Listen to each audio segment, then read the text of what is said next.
Good afternoon, my name is Felipe. Welcome to my channel, Tourism in Brazil. I'd like to invite you to subscribe. Follow me on Twitter, Instagram, and Facebook. Don't forget to start the notifications. Leave a like, support the channel with donations. Share this video with your friends.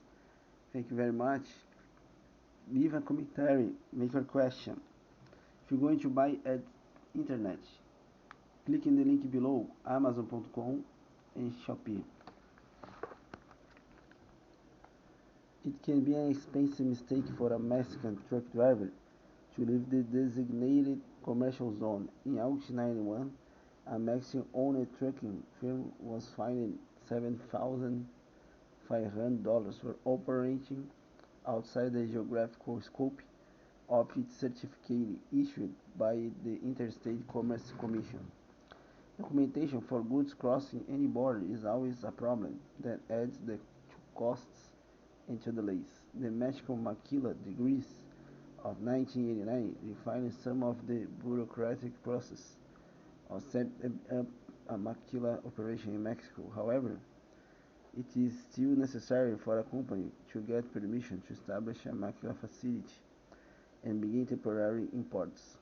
Once all of the permits are granted, the firm must carefully account for all incoming materials and outgoing products during operation.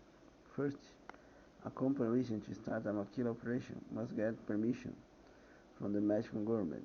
This is accomplished by filling an application with the Secretary of the Commercial and Fomento Industry, Department of Commerce and Industrial Development, or SECOF.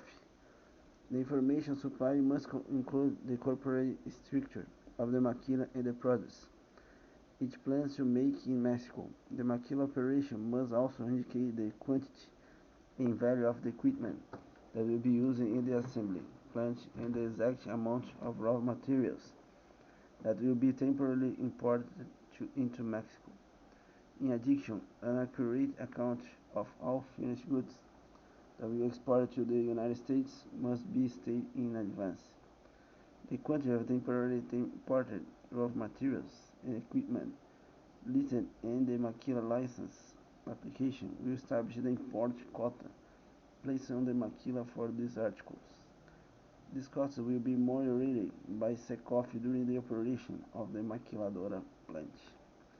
Maquilas that are registered under the Mexican National Registry of Importers and Exporters have the option to clear customs at their own domiciles, plants, or factories. The U.S. government requires that U.S. companies acquire the appropriate export license from the Commerce Department or the State Department. More than one export license may be required, which can be confusing and time-consuming. A shipper may be required to obtain a special export license, a certificate of registration, an export declaration for drawback, or a shipper's export declaration stage. There are licenses that are valid only for a specific quantity of materials, some of which may have to be returned to the United States, and some licenses may be valid for only a certain period. During the production phase, each shipment of goods to or from the manufacturing plant must have the appropriate accompanying paperwork for the shipment in order to cross the border. Mexican and United States Customs agents use the harmonized tariff systems to classify goods that are being imported into their respective countries. However, matters become complicated because the two agents use different customs accounting methods. Only a Mexican customs broker can clear goods through Mexican customs. A U.S. broker has no authority to clear goods out of Mexican customs. Likewise, only a U.S. broker has the authority to clear a shipment out of U.S. customs. Usually, the operator on the Mexican side of the border selects which Mexican broker is to be used. For the U.S. exports that are unfamiliar with the brokers in Mexico, there is assistance available. Customarily, U.S. brokers at the border have a working or financial relationship with Mexican customs brokers. In addition to border crossing documentation, both U.S. and Mexican governments Demand maquilas to track and report various operations information regularly. The Mexican government requires maquilas to prove what happens to all the import of materials within a maquila cycle, usually 6 months. This is known as the pedimento. The total imports of maquila plant must equal export plus waste. The accounting method used during the maquila cycle must list the materials by SECOF, permits classification instead of a specific part.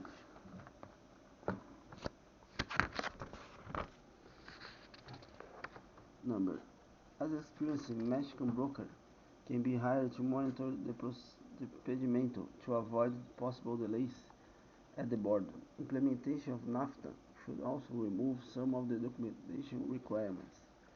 Another cultural crossing the border was known as mordida or bribe. In the past, delays at the border were avoided by paying a mordida to Mexican custom officials. Two separate interviews in the late 1991 indicate that this practice is decreasing along the California border with Mexico. A custom house broker said that it had been 6 months since he was last approached by a Mexican official seeking a mordida. The broker made the decision not to pay $200, but had to wait 5 weeks for the goods to be cleared from Mexican customs. The broker said that formerly it had been the practice for Mexican custom brokers to be expected to handle the mordidas as well as the documentation requirements for import into Mexico. An interview with a manager for a large custom electronics firm also indicated that the mordida is on the decline. The reason given was that his company, and others like it, never paid a single mordida because it would be too expensive in the long run. Summary. This chapter has covered the land movement to and from ports and the land aspect of intermodal traffic. Land movement to and from Canada and Mexico were also covered. More attention was paid to movement